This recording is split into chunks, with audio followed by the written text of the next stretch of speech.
So welcome back, guys, to another episode of Explain It. I am one of your hosts, Caroline Kane, and to my side over here is Ingrid Hernandez.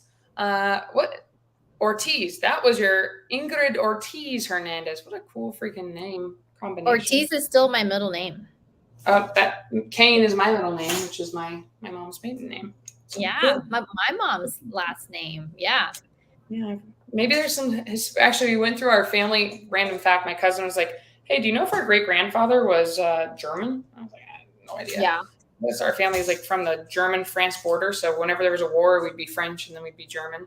If our great grandfather was German, we can get German passports. I think she's supposed to travel more. So anyway, she's like, "Does your mom know?" And my mom has everything from my grandma because she had two brothers and they didn't want to keep all the stuff. And they went through and just found out like all of our great-grandfather's history. My great-grandfather was married to a Native American woman before he married my great-grandma. So no blood relation, but he was married. So I do have Native American cousins in the Kansas area, which is pretty cool. That's interesting. Fun facts. The more you know. Learned a little bit about my family history and the Kane side, which was cool. But anyways, that's not what we're talking about. We're here to talk about communication. And we're here to talk about some history. You're right, Facebook user. And we're here to talk about how important being able to communicate is so you can make more money and you can have a bigger impact in your community, in the world. For us, I know that Ingrid and I are both really big on being servant leaders, and that's what's important to us. And our special guest for today that I know so many of you know and you're excited to interact with some more is Jeff.R.W.Smith, one of my favorite guys that I've ever met. A true go-giver, if you will, and he will just make your life better. He seriously is just the kindest soul. So I'm really excited for Jeff to be on here with us today. Ingrid, when did you meet Jeff for the first time?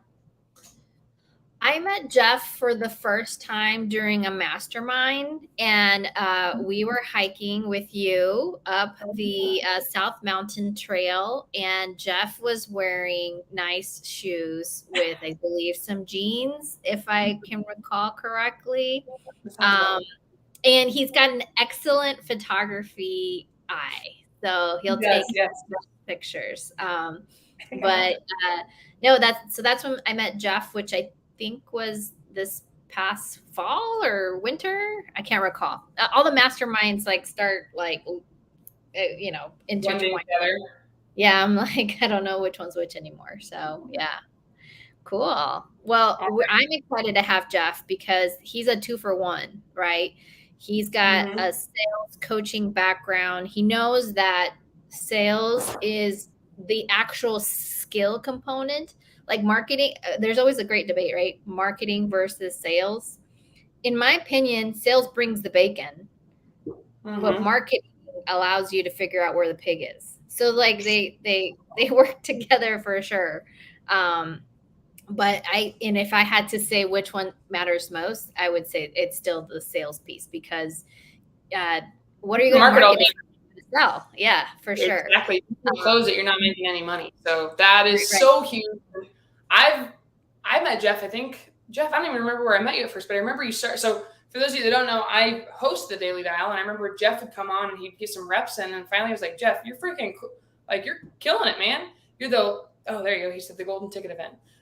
You're killing it, not only in closing deals, you're getting out their land stuff. Do you want to jump up here and start helping more people? Because he invested in himself, and he went to sales training, which helped him get more deals. I'm going to tell you guys this. I've gone to sales training, which has helped me get more deals. Actually, my sales coach just texted me and asked me how a conversation went yesterday. Like that, you want people that are going to make you uncomfortable, and they're going to push you, and they're going to help you. And Jeff.R.W.Smith is one of those guys. He runs the Houston Accountability Group every Saturday to do a power hour where you guys can hang out with Jeff and actually call real agents, like live agents, or you can call sellers that you have, prospects. He's just one of the best guys you can meet. So if you guys have not interacted with Jeff, please give him some love as we bring him up here. He is our cowboy closer, Jeff.R.W.Smith. Hey. On Instagram, his name is Jeff. There we go. There's the hat. Jeff.R.W.Smith on Instagram. So Jeff, thank you so much for coming on the Explain It podcast. And we're excited to have you. Oh, taking the hat off, dude. Thank you. But guys, this is free. We want to have Jeff come back. We want to be able to share more stuff with you guys. We'll get some tips in here, and we'll do a Q&A at the end. But if you would, please, right now on this video, it would help us out a ton because we're just two small fries trying to get a little bit bigger in the whole ocean. If you could like this video, if you're on Instagram Live, if you could come to YouTube, that would be awesome. If you could like this video, comment on the post, and share it with somebody else, you would help us out a ton. So Jeff, we did our intro. Thank you so much for being here. Did I miss anything? Did we miss anything? I mean, that was like the nicest intro I've ever gotten. Like, I was like, oh my God, like, who is this person she's talking about? So that was super sweet. But yeah, I was really excited about coming on y'all's podcast and talking shop and talking sales, negotiating, because I've really gotten a heart for that. I've really enjoyed coaching. Like, I just find it super fun to watch people grow. So, that's the other thing I've really dived into. But yeah, hit me with all the questions. What do we need to give to our audience? Oh, I love that. So Jeff, because I just went to Sandler, I know that you've been to spin training. I mean, when did you decide to get into sales training, and how much has it changed your life? Actually, that's what I'm really curious about. Oh gosh. So here's the, the background hero story, the Bruce Wayne story, right? Not quite. So what was happening is we were marketing for single family homes and we were chasing probates, foreclosure, all the things, right? Mm-hmm. And this actually ties hand in hand with why I pursue land right now. A lot of people know this story. We called on this probate lead. The house is beaten all to hell, and no one is flipping houses in this area at all. So not only is he getting bombarded with phone calls, no one's giving him offers at all. And the offers he's getting is just like, here's $10. It's really nothing. And I look at it at first and I think kind of the same things, like, man, there's no ARV comps for flipping this thing. This isn't going to work. And I realized something. I said, wait a second. Why are there all of these multiple pins on the MLS down the road? That's weird. What is that? And what I realize is there are developers who are parking a bunch of townhouses in this neighborhood. I thought, wait a second, I remember how this episode works. So I look into it, and there's 3 names of companies that pop up. Say, okay, let's try selling it to these guys. Real estate, what the hell?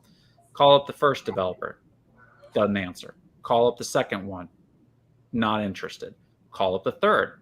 Guy says, yeah, I would absolutely love to build in this area. What do you got? I said, well, as a matter of fact, there's an acre down the road within like a par 5 of you guys.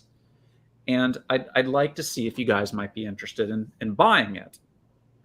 And I don't want to give you the address because these people could literally wake up tomorrow and change their mind. That's usually my play when somebody's asking me the address. I'm not comfortable with them yet. Mm-hmm. So he says, okay, fair enough. Well, in this area, I will buy at $7 a square foot. Multiply that by 43,560 square foot per acre. That rings out to a little north of $320,000. Which you can see that happening with infill stuff in major towns. That's not an outrageous price to hear. Mm-mm. So $325,000. This seller was asking for $180,000. Ooh. And then I get on the phone with him again, and he says, oh, by the way, my cousin is looking to sell his acre just to the north. We'd like to offload both of these things. And I freaked out because I didn't have the confidence to do this thing and close him. I did not have the confidence yet. And so I started looking for how am I going to confidently make sure that I get this contract and nobody else? I am freaking out. There's 6 digits on them. I've never seen this kind of money before. And so I actually signed up for Steve Trang's Real Estate Disruptors course. I looked into the John Martinez. Yeah, Steve has great content. Sandler all the way. Steve's a great guy too. And so I learned from Steve, and I got, what I needed to get going to close that thing. And so I got on the phone with the seller and I said, look, here's the best number I'll do. It's just like 183 and change is what I told him.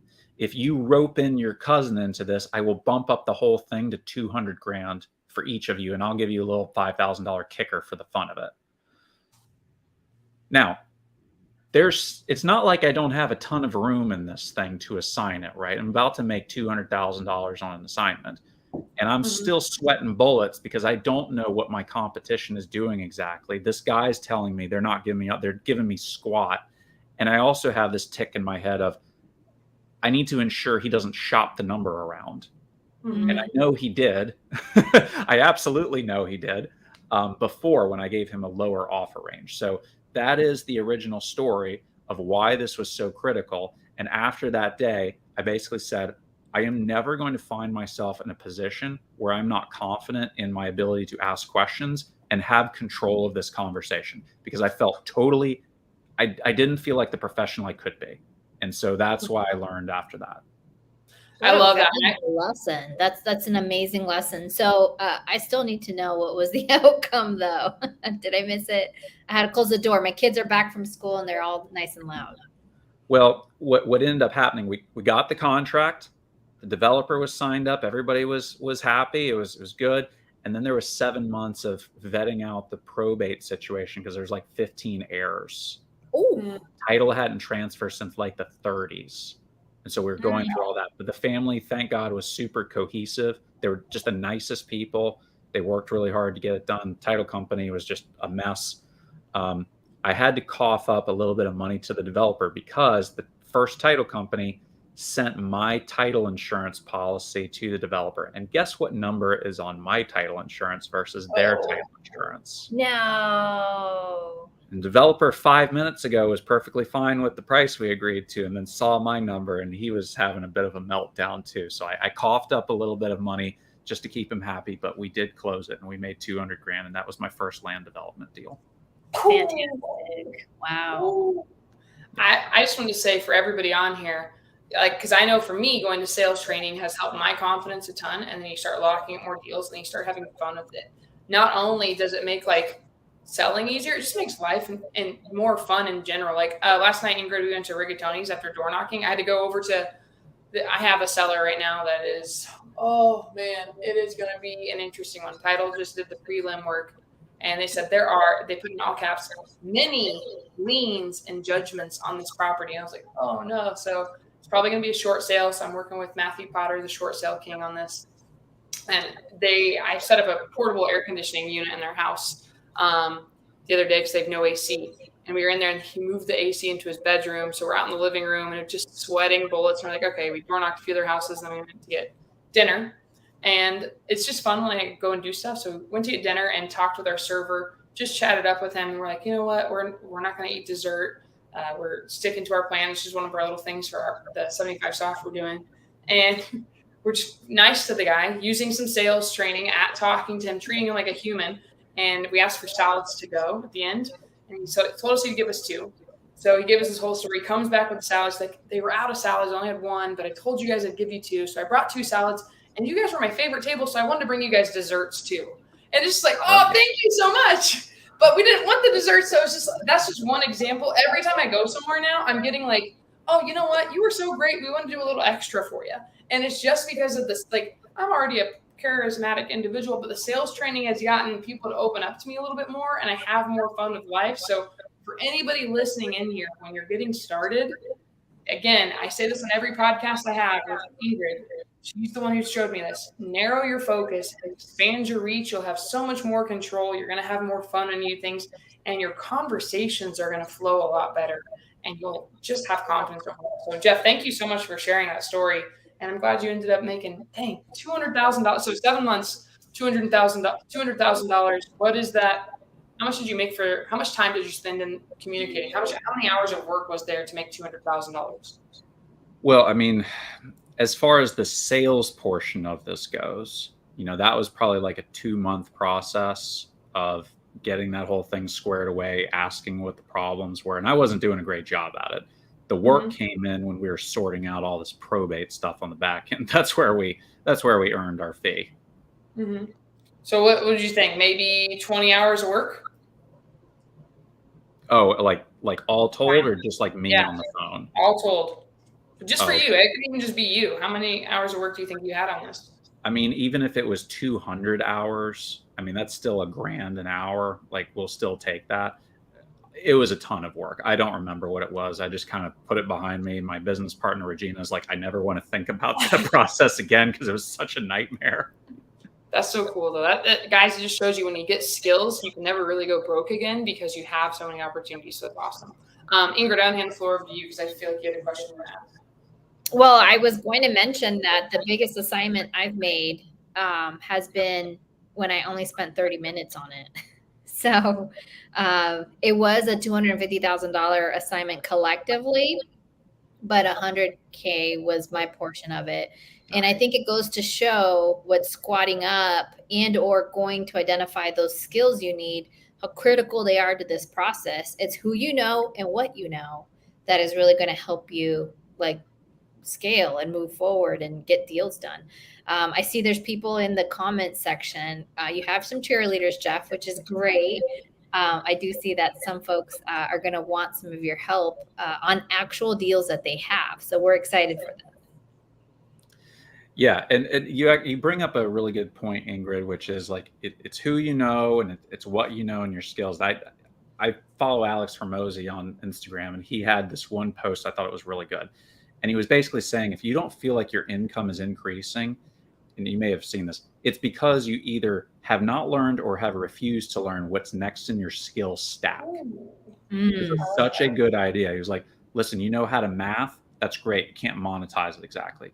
You know, bookkeeping, now you can make a little bit of money. You know, CPA, now you're a little bit more. Now you know tax strategies, you're making a real bank.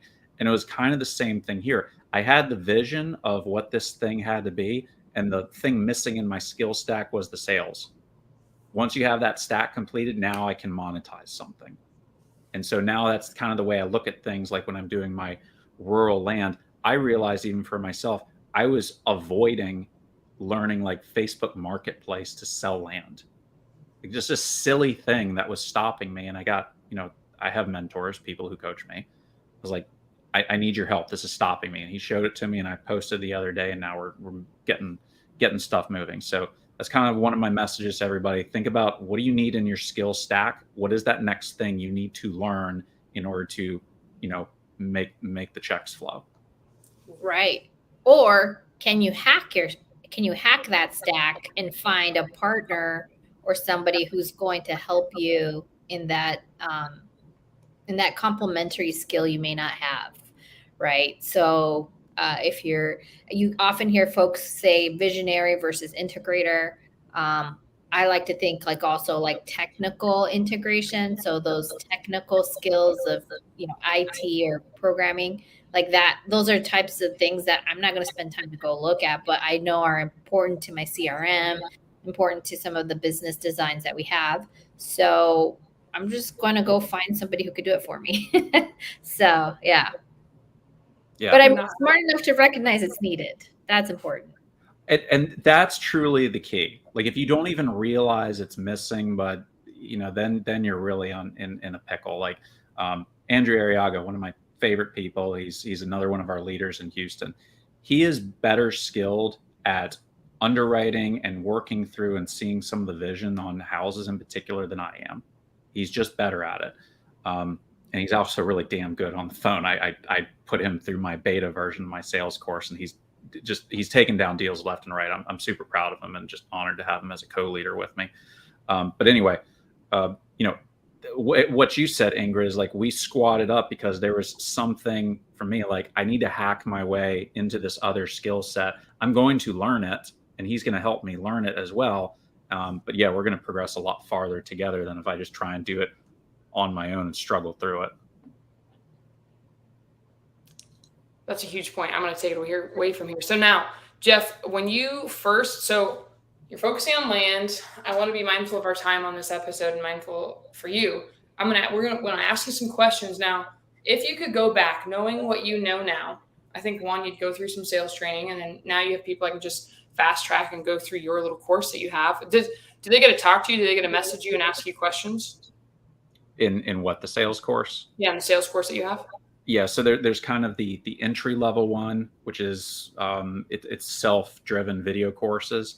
Gotcha. And starting in about a week, the kind of higher level course where we do some weekly call calibrations, we do some Q&As, and there's just some more advanced techniques and content that'll go live next week. So those are the two components. Like I put Andrew through the basic one, and like he's killing it. Like you can do a lot of damage with that. The issue comes is as you progress further, you realize you have different problems in your conversations. You have different objections to overcome. You have higher tier, products you're chasing after, and it's a different sequence. So that's why, like, I need coaching for different things, right? Yeah.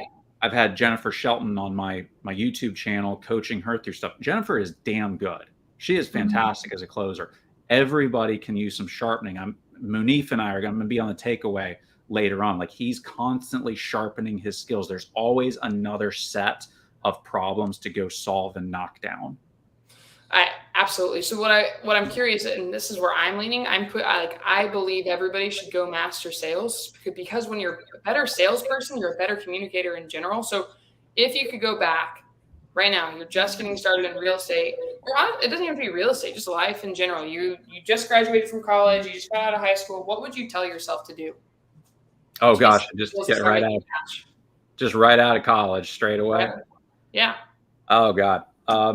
I think you're right. Like, one of the things to learn is how to be a better communicator and ask better questions. It's one of these bizarre things where you can go to sales training, you can go to some communication, and for some reason, we can't bring ourselves to tell people what a good question sounds like and how to build it. And that's what I try and do, is not give you a laundry list of here's questions to ask, now pick and choose. But when you have achieved mastery, when you know how to craft it yourself, right? And so that's when you learn how to do that, then you have all of them at your disposal and you can communicate better. So that's probably what I would have started out with first. I probably would have told myself to read a few more books. I think that would have been a really good idea. And I think I would have done a better job at networking with people and learning how to approach higher level people that I wanted to meet, and navigating that more efficiently. Okay, so now I'm going to ask this last one before I hand it back over to Ingrid. Well, how have you been able to approach higher level people and have a conversation with them? What do you do when you're going into that? So a lot. Oh, sorry. Go ahead. Let me ask that, and then you get next dibs, Ingrid. Go ahead. So I kind of talk about this in Daily Dial sometimes. Like, if you're going to go talk to Grant Cardone, for example, Grant Cardone is a red personality type all day long. High ego, whether you want to say he's justified or unjustified. You're not walking into Grant's door and saying, hey, what's up? How's your dog doing? Blah, blah, blah. Right. But if you got something to tell, something that's going to make him big money, he's got all day for you. Right.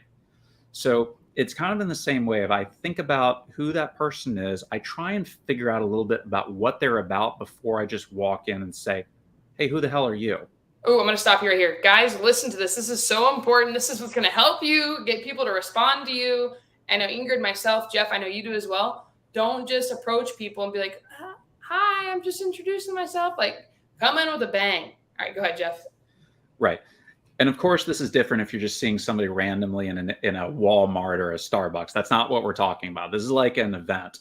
So if I know that there's some high players who are going to be there, I was like, oh, here's Eddie. Okay, what does Eddie do? Oh, damn, like, he is a big lending guy. Okay, what is the thing that if I spoke with Eddie that I would want to find out that can bring me value? I mean, just naturally, I want to know, like, what is the purpose? But the second thing, and what I'm going to lead with, is what does Eddie need that maybe I could provide? But to not walk in, here's what I don't want to do. I don't want to be like, hey, Eddie, my name's Jeff Smith. What are you looking for that I can provide? The sentiment is good, but it still requires Eddie to put in a bunch of effort and stuff. I might lead with something like, Eddie, Jeff Smith, how's it going? He's going to say, hey, Jeff, how's it going? What's up? It's like, hey, man, look, super glad to meet you. You're doing some amazing stuff with lending. I certainly would want to learn more about that. And I might kind of, hello, he'll say that's fine. But then what I want to say is, look, I'd love to work with you some more. I'm actually the leader of the Houston Sub 2 community. These guys are always looking for lending opportunities. I also have blah, blah, blah, blah, blah, maybe one other thing. Would any of this help you in your business, or is there something else maybe that I could do to support you?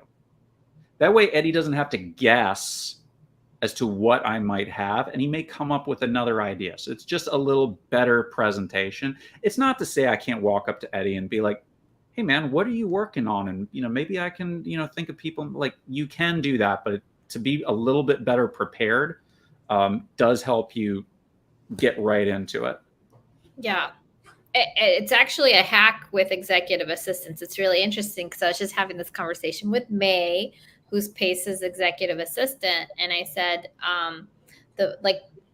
I've seen the folks who do the best job in that role are those who anticipate what problems need solving. So once you understand the characteristics of folks, if you're already anticipating what they need, you're going to be that much more valuable and that much more like you'll leave your mark. We had a scenario with the seller who was not answering, and we realized they're probably overwhelmed because we're closing soon. They don't have a rental. We need to get all this information from like their lender, the tax, HOA, like all these things. And I'm like, you know what? They really need us to take some tasks off their lists, and that's probably why they're avoiding us. So you have to think about that too as well. If in the real estate space is how will you make life easier for your seller? Yes, there is a scenario, like there is a component of find the bunnies, like what problem are you trying to solve? But what preemptive problems can you solve? Like where can you anticipate in your transaction process where you can already streamline as much as you can so you're not having to run through these things as that process. But yeah, same thing when you're meeting high level people. I thought were first asking me that question to see what Jeff's take was on it. I used to feel really uncomfortable with higher level folks, and I really have to thank Pace for always inviting, or allowing us to be like in the masterminds, like being around folks who are I would say at a higher caliber than I was, right? Sorry, gun joke because we have a Texan on the screen. So for me, it was like you have to kind of always put yourself in those positions, and then you realize we all put one bra, strap on at a time. So anyway. No, I like that, and it's so I like guys just this in the side chat. This is clutch. I appreciate the how can I help segment all day long, but I have no idea how to respond to it. So giving them options to choose from, like opportunity, just those little nuggets. That's actually what I think that might be one of the best nuggets from this little podcast for all of you. Don't just go up and introduce yourself and twiddle your thumbs. Find your own Pace if you can't. Find your Jeff, find your Ingrid or Caroline and hang out with us so we can introduce you to other people. I think safe to say Pace Morby's changed all of our lives with his go-giver mentality. And the more that you guys give and the more value you provide to others, like Ingrid's always like, I got to find another deal for Pace. Like I just sent Pace an opportunity. Like we are all trying to bring Pace deals because of the law of reciprocity. Pace has opened up so many doors and so many opportunities and changed our net worth. And that is what has helped us. So because of that, Pace gets eyes on all of the best deals. If you guys want to put yourself in a situation, the more you give, the more you're going to get. And that's something you should all remember. Give more, expect nothing in return, and just continue to give. I can't believe the amount of times I've heard him give to people who just keep taking from him. But because he continues to give to them, other people see that, and then they want to interact with Pace more than the person that introduced them to Pace. So I would just keep that in mind. It'll be really helpful. Okay, so that is one of the biggest things. I was on a different talk about this, but yeah, like the culture that Pace created, which was the go-giver culture. That is what has sucked in so many people in the sub too. And that's why you see, like, you hope so, obviously, is that has to come from the top and then go into the leaders at the local level. And then what happens is if those leaders have absorbed that culture, what it actually does is it attracts the people who want to be a part of that and repels the ones who don't. Yeah. Filtering mechanism. It's a great way to filter people. Speaking of filtering people, you obviously charge for your coaching program, which is another great filtering mechanism. It's like who is serious, who isn't serious. So if somebody wants to go into your sales coaching program, where can they find out more information? Yeah, so there's a couple of places. Follow me on Instagram. There's some free tips there. One, find out, hey, is Jeff actually somebody that I think actually knows his stuff, or is he just blowing smoke? There's also a Facebook group and a YouTube channel that I have. And the way that if you I'll just give some free stuff, right? If anybody decides, like, here's the way I heard about pricing. I think Alex Hormozy talked about this. It's basically like, look, if you can price something where your client potentially can make 10 times that amount or more, you've probably priced it correctly. And so I was like, okay, if somebody takes this course, there is no reason from a sales point of view they can't make $5,000 fee doing something. So the video course on itself is $500, right? So I try to make it pretty accessible, but it is valuable. And then the higher level tier course, again, they should be able to make 10 times that amount. So that one's $3,000 for 6 months of additional training and call calibrations. But yeah, Daniel, if you're interested in either one, hit Instagram, shoot me a message on particularly like what is the struggle in sales conversations you're having, and then we'll talk and make sure that's actually a good fit for you. That's so cool. All right. So Jeff, first question we have, what would you do? What skill would you work on now that you've gone to sales training, you've read some more books, you got started? What keeps you, like, what started making money for you? What was like if you could give a framework to Jeff when you first got started, what would you say to avoid and what would you say to tackle? So always try and work with people smarter than you.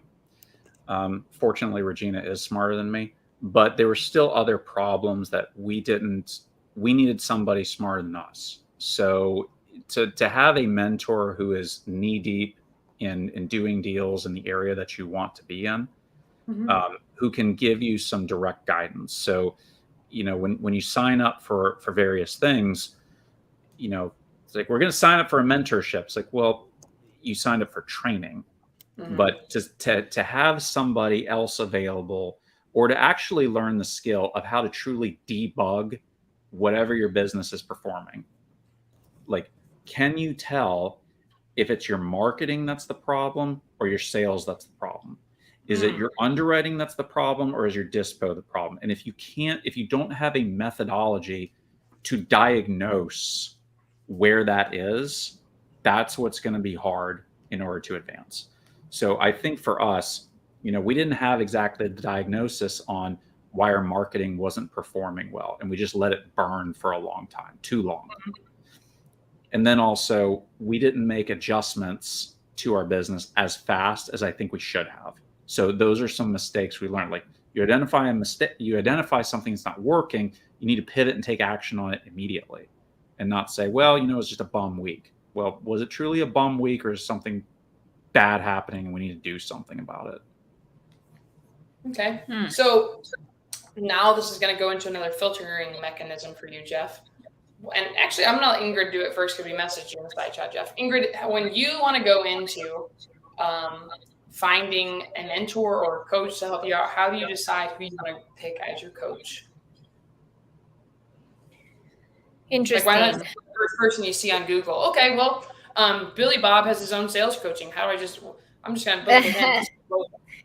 So I'm actually a moderator of a women's Facebook real estate investment group that is 25,000 women strong and counting. And one of the problems we have in that group is that there's coaches and people who come in and they try to sell their coaching, and they haven't done a deal in like 5 years or more. I mean, the economy is moving every 2 years, really. And so because it moves that quickly, to Jeff's point, you need a coach that knows how to pivot against headwinds and things of that nature. So if somebody's not actively doing deals, you're going to run into situations where they're not going to be the best resource for you. So how do you know if they're actually doing deals, though? Oh, show me the HUDs for sure. If they ain't showing you a HUD, then they are a dud. That's the reality. I will say I used that and another filtering system when I came into PACE's mentorship.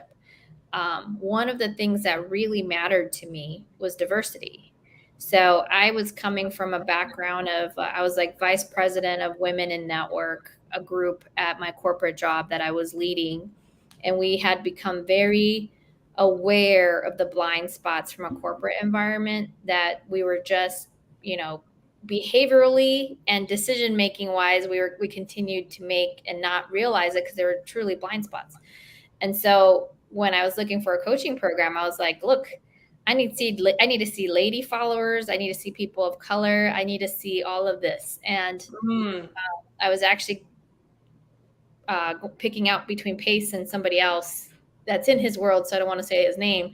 And then once I saw Pace and really who he was attracting, I was like, that's my guy. That's a diverse person who is, who reaches the masses. And I love that when we go to like masterminds that Pace has, or things that we or events, it's probably the most mixed crowd I've ever seen in this industry, because in my past experience, it's mostly been, older white men. So Jeff, I'm sorry. It's just like, that's just the way it goes. So it's really great when you can speak to others and others can be involved. Well, I think that ultimately comes back to the culture of what Pace created, right? Because you could make the argument that you can go into any group and it has its own culture, and I don't fit into that. Like, I'm not going to fit into the Italian culture, probably. I'm not going to fit into a particular Spanish. Like, I can give all kinds I'm not going to fit into the Russian one.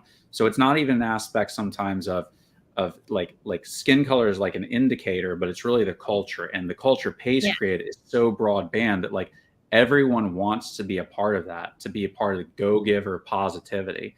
So like when you see the resultant of that as a mixed bag, then you look in and say, oh, it's mixed because of this positive culture that's here. That's what drew in so many people. Yeah.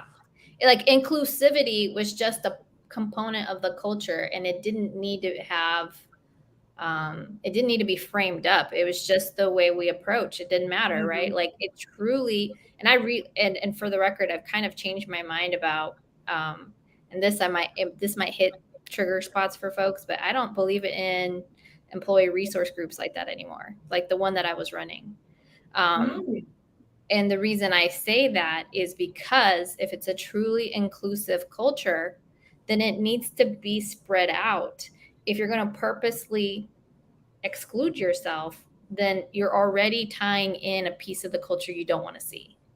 I know that seems like weird. I think I see what you're saying, but I think it becomes, we're in a different day and age than when our parents were around. I think it's just, from even our grandparents. I think now we're in a space and a time where it is more diverse and it is more inclusive, because we're the most melted pot we've ever been as a country. And that gives more opportunity for that. So I agree with what you're saying. Yeah. And so anyway, that was another filtering mechanism was, am I seeing myself in the crowd that this person's attracting, one, and then two, are they actually doing deals? Because at the end of the day, deals need to get done. Money needs to be made. Yeah, I 100% agree. Okay, Jeff, now it's your turn. I want to hear yours. How do you pick a coach? What are you looking for? Are you the same as Ingrid, or is there one other thing that makes your spidey senses tingle? The major thing that I look for, one, it just is the culture. Like, if I can't jive with somebody, I don't care how good they are. If I feel like they're all cutthroat and that's kind of the call, like, I'm not on board, man. I'm not doing it. I don't care. I don't care if it was the most diverse group. If it's a cutthroat group, I'm not having it. And then, but I think Ingrid's also correct in that, hey, if you're going to coach this, I certainly prefer you to also be doing the deals. And here's the thing. That's another one of the component of the skill stack. There are people out there who are damn good at the business and they can't coach squat. They're not good teachers. They just aren't. Vice versa. You can have coaches and they really know what they're doing. They're really good at teaching, but the lead flow, a lot of tune. They're not doing deals every day, so they don't have that little, or they're not doing any deals at all. Like, they've completely shifted into the coaching. Now, that being said, there's probably still a lot of aspects of value you can grab from either one of them. But it's the skill stack, again, to say this person has the culture, this person is doing the deals, and they can coach. That person should be making a fortune. Yeah. And so I look for those components. And again, my mindset now is, if you're going to be my mentor, it can't just be here's video modules. I need you to be able to diagnose where I'm not doing right and prescribe me the medicine that I need to take to fix it. I like Gotta that. be a doctor. Gotta be a doctor too. Tell me where I'm messing up, put me on the right course, let's correct and continue. I like that. Ooh, those are really good. Right. You know, for me, I was the person who's like, wow, Pace is messaging me back on Instagram and he's really helping me. I'm going to join. So I was the one I'm one of those people like, you know what? I'm going to figure it out. So see you guys. I'm going to go find out what happens when I do it. I'm going to dive all the way in and it ended up working out for me. I have been. Pace called me bro on the, I was like, oh, damn, he's just like my kids. He called me bro on my Instagram. So when I sent him a message, but like in real estate, I get called bro all the time. So that's funny. Bro. Well, okay. Yeah, so I wanted to ask that because I thought that was helpful. I want to get to the questions that you guys have in the side chat. And everybody right here is like, obviously a lot of the people on here are from sub 2, but they're like, yes, Joel even said everyone cares and pushes each other to win. One of my favorite things about you, Jeff, is you give examples, real life examples, especially in the morning on the daily dial. Like you are helping people. I love when we get to do role plays because I did this last week with Marlon. We had to film something for Bigger Pockets. And I was like, all right, I'm going to let Marlon be the buyer in this situation as a role play. And I get to be the seller. And I threw the entire kitchen sink at him. And I got to see how he'd overcome those objections. I love when we do that with you and we let a student have the opportunity to role play against you and see how you'd overcome it. And I actually, again, I had a conversation with him. I have text messages from Ingrid. I've just been like going today. But when I stopped, I had to file a memorandum yesterday on a property. And I talked to my coach on the way back. And one of the things I had a training earlier in the day that I was a part of, just like a touch base after all of the, like a check-in kind of training. And they had spoken about not reacting when things happen. Don't just react because you're irrational. And you need to be like well thought out. When you react, it's emotions. And you cannot have emotions in this business. So I filed the memorandum because I have this really great deal that I locked up. It is incredible. It's like a lot of equity in the deal. Cash flows beautifully. I could like just sneeze and let this go as it is in cash flow on market. And the seller texted me and they're like, yeah, I think I kind of want to cancel because I think I can get more money. And I'm like, your auction day is in 2 months. I don't know if you're gonna have enough time to list this on market. You're not gonna get what you want if you sell this for cash. I didn't say all of this, but I talked to my instructor and I was like, you know, I did get into this because I want to help people. I do want to help her. Like, and he's like, no, stop. Take your emotions out of this. You are in sales. You have to pay your overhead. You need to make sure that you can survive. Like there's a reason you did this and you did everything that you said you were going to do. You've given her everything that she asked for. Now her parents got involved and they brought a realtor in. As soon as she said that her parents' realtor wanted to ask questions, I was like, he's not going to know anything about creative finance. This is not going to be fun. So I come back into saying this, guys. Jeff is one of my favorite people because you're very rational and you are very logical and you stop, you care, you get a lot of sauce out for free. So all of you that have been giving love to Pace, to Ingrid, to Jeff, I appreciate you. I want to make sure that we can get to all of your questions because we have 15 minutes left in this. Jeff, are you going to Montana? No, I'm not going to Montana. Yeah, just saw somebody said Montana's going to be so. Ingrid is though. I know Ingrid's going. Oh, nice. That's going to be sick. Okay. So let's help some folks out on the comments section. Do it. So Michelle wants to know, she has a lady that's calling back about half acre with a tax lien auction next month. What are some of the questions she should be asking and what's the intel she should be collecting? So anything with land, actually, this is one of the things, like for anybody in the audience, as you get further in this business, eventually people are going to start to reach out to you directly because you're in a niche market, you're an expert in an area, something about you is going to stand out.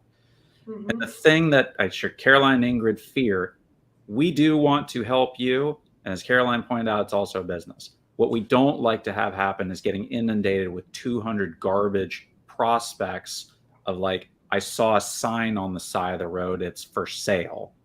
Check it out for me. Because then it's basically like, I don't feel like doing anything, you do all the work. And that kind of just, if I had 100 hours a day, I'd probably do it, but I don't. So let's talk about potential land here real quick. Okay. Anyway, the moral of the story is you have to start training people on what you're doing. Otherwise, they're just going to send everything your direction. So for Michelle and anybody looking at land, the thing to first think about is if you're looking at a site is what can you reasonably build on this? Not just, oh, you can build anything you want. It's like, no, what actually can you build on this? Like, we're not building a skyscraper on it, so I can't build anything, obviously. But I'm probably also not building a junkyard on it. Are we building a house? Are we building a multifamily? What realistically is going to get parked here? And so for whatever Michelle's piece of land is, perhaps it's a lot, we're going to put, hey, I see a couple of duplexes on this street. Probably a duplex is going to sit on this lot. Cool. Now we know the end vision. Are we talking 10 acres and it's along a highway? Hey, we may be looking at a multifamily site. Or a solar farm. If it, again, to what Ingrid said is, again, what is the vision of what this will become? If it's in the middle of downtown, not to put in a solar farm. If it's 20 miles outside of town, yeah, that makes some sense. Mm-hmm. So what do you see happening here? So that's number one. And then the second thing, and this is also the thing, just because somebody says they'll sell for the right price or they're willing to sell it on seller financing, that's all hunky-dory. That's fine, but that doesn't make it a deal yet. So what we really got to dig into is, okay, this half acre is coming up. What can we build on it? Is it close to what we could actually do something? And does it have access? Like if we bring in the bulldozers, how are the bulldozers getting there? Or is this sucker landlocked? That's a huge problem sometimes. Mm-hmm. What does landlocked mean for everybody? Because I bet some people don't know what landlocked means. So imagine you had a house, okay, and you walked in the door and someone said, yeah, there's 4 bedrooms in this house, and you walked around, you only found doors for 3 of them, and you noticed for some bizarre reason, right dead center in the house, there's this walled off area, and you're like, that's the 4th bedroom. You're like, wait, I have no method to get into this bedroom? No, but it's totally there. So if you look on a map, what you'll see is most parcels, you can drive off of a road and get into the land. Well, what happens when there's no road that goes up to the land? It's buried behind other pieces of land around it. I can't get to my land without driving through your land. That is what landlocked means. Thank you. Okay, I watched speaking of Steve Trang earlier, he had an amazing guest who actually works out of Texas and deals with what he calls dirty deeds. So I can't recall his name right now, but I just remember when he said dirty deeds, I just kept thinking of like done dirt cheap, the song anyway. Yeah. But it's because when that does happen, when a landlock does happen, somebody did something incorrectly, because before you can parcel out a piece of land, it has to have an egress or ingress or whatever it's called. Because you can't just landlock it. You actually, there's something missing in the, somebody did something wrong in the chain of transition, is what he said. That's correct.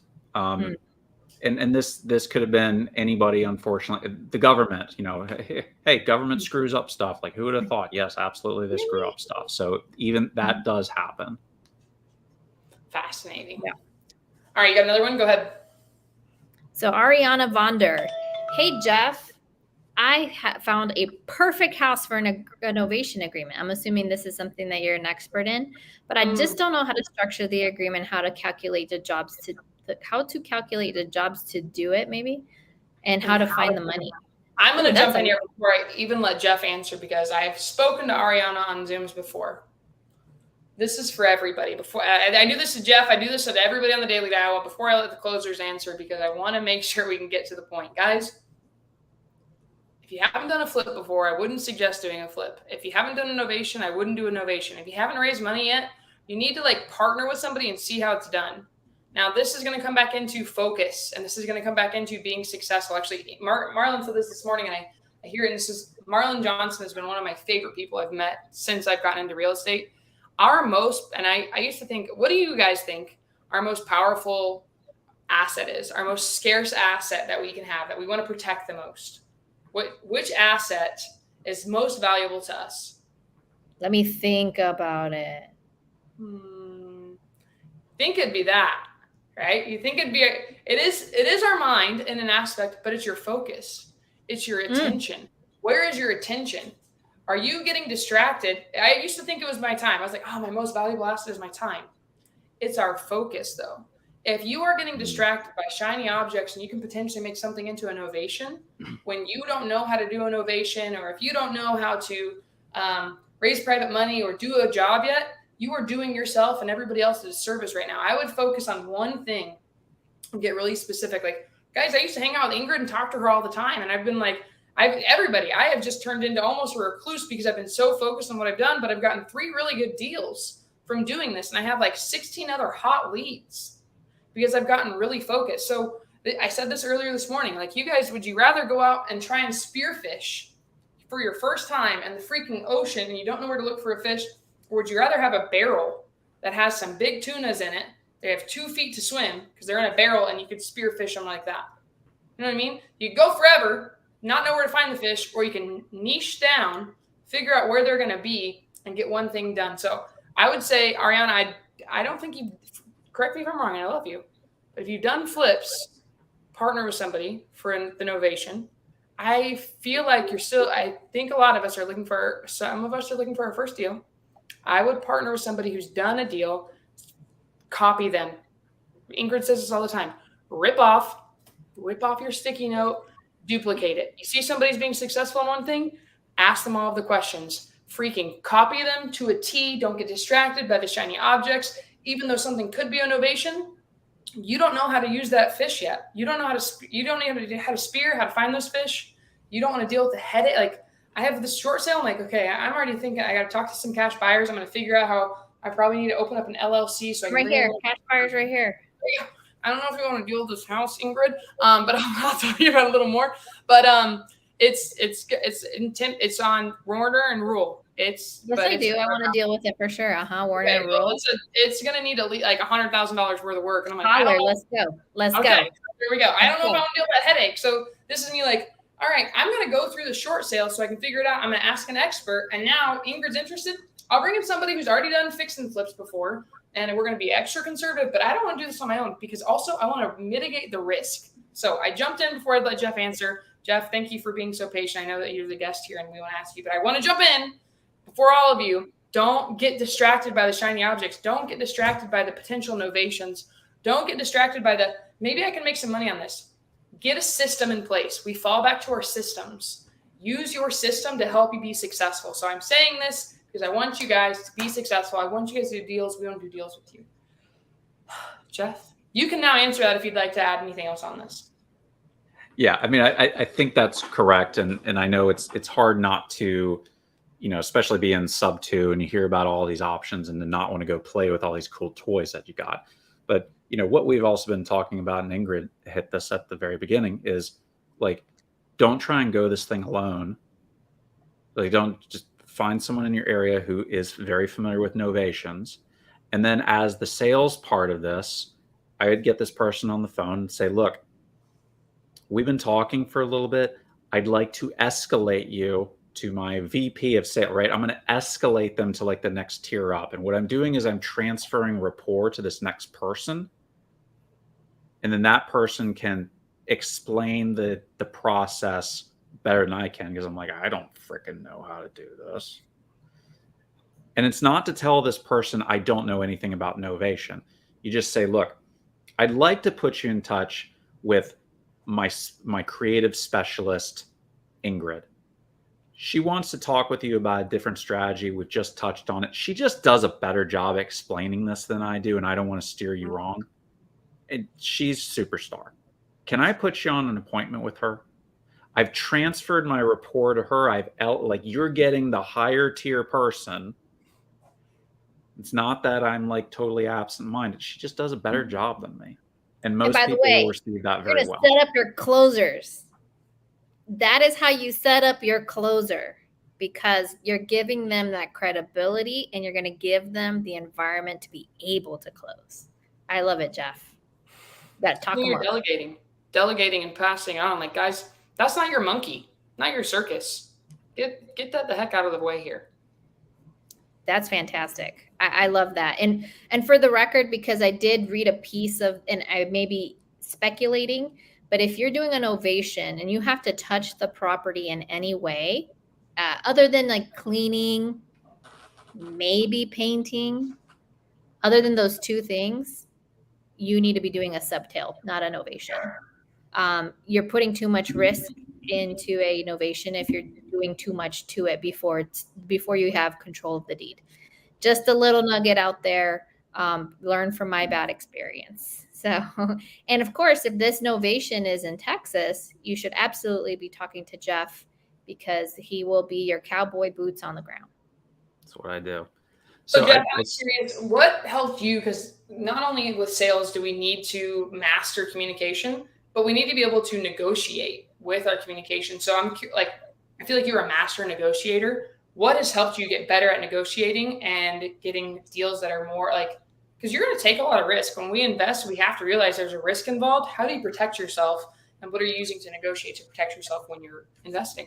Right. And I saw Katrina's comment down here, like we're saying stuff that's easy. So Katrina, I hope you're still listening. This is for you. All right. When you're negotiating, I was actually recording this just earlier. Negotiating is always a give and take. If they want something, you need to get something in return. And it doesn't have to be necessarily equal value. You just need them to understand that whatever they're asking you for isn't for free. Even if it's still under my MAO and it's good, I'm still getting something. So, for example, Andrew, who went and got a contract for us the other day, he was negotiating with this person and he gave me a call and said, hey, the guy wants some additional money. It's a little beyond our, kind of what we've talked about. It still falls in line. And Andrew knows what to do. He just wanted to bounce some ideas off of me. And I said, tell the seller we will give you your additional money of like $2,000, $3,000, whatever it was. But he's got to get the tenants out. Tell him to get the tenants out before closing. Why did you want him to get the tenants out? Because it's a pain in the butt to do it. Because it's a pain in the butt to do it. I don't want to do it. But it also reminds him, like, here's the consequence of not doing that. If we had just said, yeah, sure, no problem, $3,000 more, and it cost him nothing, guess what the next phone call we're going to get is? Can he come up another few $1,000s and pay for my kid's dental appointment? Whatever. It has to have cost him something. Okay. So even if it's something like I closed a deal a couple days ago. It was kind of the same thing. They wanted me to come up $7,000, plenty below the MAO. I didn't have a problem with it. And I just said, listen, I just spoke with my imaginary boss and I talked to them, but what they said, if you're willing to execute this deal tonight and we can get the contractors in there tomorrow, then we're willing to come up there, but only if we can get this done.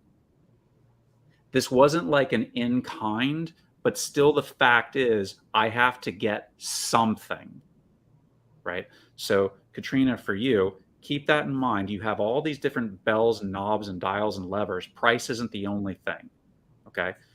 And then the other thing, Katrina, like over time, you'll get more comfortable having some of these uncomfortable conversations and realizing not everyone you talk to is going to do a deal with you, and throw them back to the water. There are way better opportunities out there.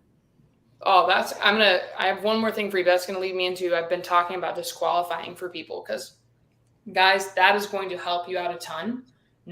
Getting back into our barrel. Do you want to go fish in the ocean where you don't know where the fish are? Do you want to pick from a barrel where you know they are? Okay. They have 2 feet to swim in. When I talk to homeowners, this is kind of a blanket statement. When I open up with them, you're going to go for the no as quickly as possible. Would you guys rather know it's not a deal early in the conversation or after you spend a week with them or maybe an hour on the phone with them? Jeff has just said that. So what I like to do is say, hey, Jeff, thank you so much for, considering me and giving me a call. You probably don't fall under this. I just want to make sure that I'm not wasting your time and you're not wasting mine. But typically I work with homeowners that have repairs that they don't want to do, have a vacant house that's costing them money, have tenants they no longer want to deal with, no longer want to stay in this area. They want to get out of here quickly and they need to sell fast. And sometimes they just have a property and they just don't have to pay a lot of taxes when they sell it. I'm assuming you don't fall into any of those categories. You're going to have two things happen. They're either going to prove you right and you're done, or they're going to prove you wrong and you're getting a deal. And there are two good things that you want. So go for that no early on. And that'll help you out a ton. Thank you for leading into that, Jeff. I wasn't going to get into that, but I hope that helps all of you out and you just get better through reps. I mean, Jeff, how many conversations do you think you've had with landowners and homeowners?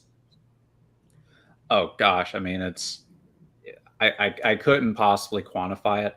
What's also interesting, and we talk about this in power hours, we're trying to get up to 100 people showing up, is even depending on your target audience, you're going to approach and have that conversation differently. How I talk with a house owner or a foreclosure lead is totally different than I talk with a landowner. It's totally different than I talk with an agent. And that's where kind of you can start off with a script, and that's certainly helpful. Like, absolutely do it. But if you're going to truly master this in negotiation, you guys start thinking strategically about what does this person need to hear in order to realize that I'm credible. And as Caroline just pointed out, does this person have a motivation to do anything? If I go to the grocery store, I have a motivation. I don't have a farm out back. I need food. Everyone has a motivation to do any transaction. If this person has none, they're not doing a deal with you. Disqualify that person. Disqualify, get the no as quickly as possible. I want to know ASAP if we're not a good fit. And then I'm getting them to give me permission to ask questions. Jeff, how can we communicate with you and how can we connect with you? Like, what do you have an email? Is the best to talk to you through Instagram? How can we connect with you? The best way to connect with me is if you want to directly reach out, the best thing to do is go through Instagram. If you're like, hey, Jeff, I'm having serious problems in my sales calls, reach out to me there. If you're in sub 2 and you're curious about land, Matt Rogers and I did a whole series about land. Please go watch that first before you reach out to me. I know it's a pain in the ass to go through all of it, but it really filters it down and makes me less annoyed. And then the other thing, go check out the YouTube channel. Jennifer Shelton and I have done a couple episodes out there. So if you want to hear a damn good closer also be working on her skills, like there's a lot of stuff you can learn from her. So please go check out that channel as well. Jeff, thank you so much. Ingrid, do you have a final question for Jeff before we bring this home? Well, Jeff, now I don't want to ask you about the acre lot that's sitting behind this multi-unit lead I have. I'm like, oh shit, I got to go watch the modules first to figure out what questions I got. I'm kidding. He's filtering. It's his filtering system. Yeah. No, but even there, like you haven't, like you looked at it, you're like, I don't freaking know. Make Jeff figure it out. It's like, no, here's where it is. Here's the potential vision. Now, Jeff, can you help me figure out if that vision is right? I have two ideas for it. One, self-storage, just because it's like in the middle, like it's an acre that's in the middle, surrounded by residential area, and then there's like a motel in the front. So doesn't seem very inviting. Or maybe I just don't have an eye for a design and we can make it really inviting and it just needs to be designed correctly. That's the part that's tricky. Like maybe put like, I heard this really amazing, and I'm curious if you're doing any development stuff, Jeff, because I'm a hoarder. I want to keep assets. Like as much as it's fun to flip land and all that good stuff, like I want to do it, rich dad, poor dad style. And I want to collect as many assets as possible. And that's the equation, right? So anyways, sorry, I guess my kids are on my Wi-Fi. Are you doing any development right now? And if so, what seems to be the hot stuff right now? So the hot items right now, self-storage was a big item there for a little bit. It kind of fired up and kind of cooled off, probably because so many people got into it. Multifamily is always a hot thing because that land is pretty rare. So you can always find a buyer for it. Doesn't mean you're going to find land that's priced right, but you're always going to find a buyer for it. Single family development has eased off. And a lot of that is because the national builders, they have plenty of land banks that they already own. So when the prices go high, they just have all this land for a rainy day. So they're not highly active in acquiring. Build to rent is still kind of a nice model because it does still kind of follow the multifamily type of evaluation. So it plays by different rules. And so that's why that one's still kind of nice. I'm starting to see some, the industrial warehouses, I think, got too hot too fast. Even though everybody's delivering stuff, there is a ton of empty space, and I think they priced themselves too high. So that's going to back off a little bit, but multifamily, you kind of can't lose. There's also something to be said with the rural subdivides I'm doing where people just want to get out of Dodge and not being in the cities because people still have bad memories of COVID and shutdowns and all the things. Regardless of what you think, people just want to get away and have their own little kingdom. And so that product is still selling well and doesn't actually require improvements if you do it right. Just bought a property in Payson for that reason. There you go. I mean, I'll probably eventually do it too. I was like, I'm going to go be by myself and I want to see the stars for a change. Can't do it from my house. For sure. Well, Jeff, I want to be mindful of your time. It's already 5:07, and I'm going to go door knocking, so I'm going to be mindful of my time selfishly. Another thing, you know what? I'm going to say this because I got a little annoyed last night, and it brought me back to the reaction being zen. Somebody messaged me, and they're always just like, help me with this, do this for me, do this for me. And I'm just like, oh my gosh, they never just like, hi, I'm so grateful for you. Like, thank you for anything you do. And I was like, always asking me for stuff. So I jokingly said something. I was like, hey, sure, let me get involved in this with you. How about we do a deal together or something? And they're like, no. And I was like, you're going to ask me for something and not even like tickle my fancy or like, hook me up or just even let me think that. So one thing, something. Yeah, right. So for all of you, remember, we are always listening to the same radio station, WIIFM. What's in it for me? Okay. I want to wrap this up because I'm going to be mindful of Jeff's time, but also I want to go door knock on these leads and it's prime time for me to go door knocking. So whenever you're reaching out to somebody, WIIFM, when you're talking to them, what's in it for me? Think of the very beginning of this podcast when Jeff told us how he goes to talk to higher level people. Pay attention, watch what people are doing, see what they're interested in, what they need. Ingrid and I, we want deals and money. Jeff wants deals and money. We're all the same. And here's the other thing. We like giving. We like helping. It makes me feel good about myself. What's in it for me? I feel good when I help people. So remember that when you're going into this. And guys, please, please, please take a picture right now. That would be incredible. You could help us out a ton. Take our photo, post it on your Instagram, tag Jeff, tag myself, tag Ingrid, tag 4 other people, tag Pace, whoever the heck you want to, and say, thank you so much for making an awesome community, or thanks for connecting us. We want to have this podcast be for free. We want to keep bringing Jeff back. Jeff and I have talked about doing an episode where you see us calling people. So if you guys let us know that this is valuable, we will continue. And we want to hear from you. What do you want to see? Ingrid has been a busy little bee and booked us out forever on our podcast. There's opportunities to get on our podcast. We want to help more people and share more. We want you guys making money. We want you out of the rat race. So please like this video. Take 3 more seconds. Like the video, subscribe to our YouTube channel, type in the side after, not even just the live, in the comments when the video is done, help the algorithm. We are trying to let more people see this, and we want you guys to connect with Jeff. So Jeff, thank you so much. Ingrid, you're the best. Guys, we'll see you next Wednesday at 4 o'clock on the Explain It podcast. Bye, everybody.